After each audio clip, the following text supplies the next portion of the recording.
சென்னை பல்கலைக்கழகத்தில் இயங்கும் அண்ணா பொது வாழ்வியல் மையம் அதன் சார்பில் இன்றைய தினம் சுயமரியாதை இயக்கம் தோன்றி 100 ஆண்டுகள் நிறைவு பெற்றதை ஒட்டி அதற்கான ஒரு சிறப்பு நேர்வினை விழாவினை கருத்தரங்கத்தின் வாயிலாக இந்தியா முழுக்க இருக்கின்ற சித்தாந்தவாதிகளை,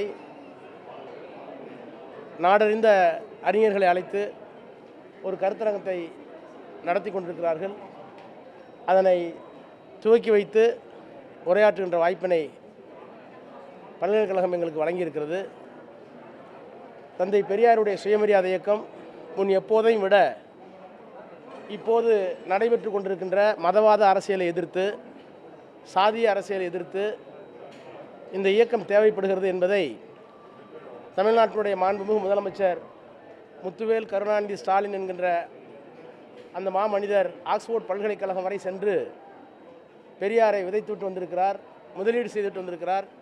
எனவே இன்றைக்கு பெரியார் உலகமயமாய் கொண்டிருக்கிறார் என்பதை உணர்த்துவதற்காகவும் அந்த தத்துவம்தான் தமிழ்நாட்டையும் இந்தியாவையும் இந்தியாவினுடைய அரசியல் சட்டத்தையும் காப்பாற்றும் என்கிற அந்த வெளிப்பாட்டை மாணவர்கள் மத்தியிலும் கல்வியாளர்கள் மத்தியிலும் விதைக்கின்ற விதமாக இந்த கருத்தரங்கம் அமைந்திருக்கிறது. அதில் கலந்து கொள்வதில் நாங்கள் மற்றற்ற மகிழ்ச்சி அடைகிறோம்.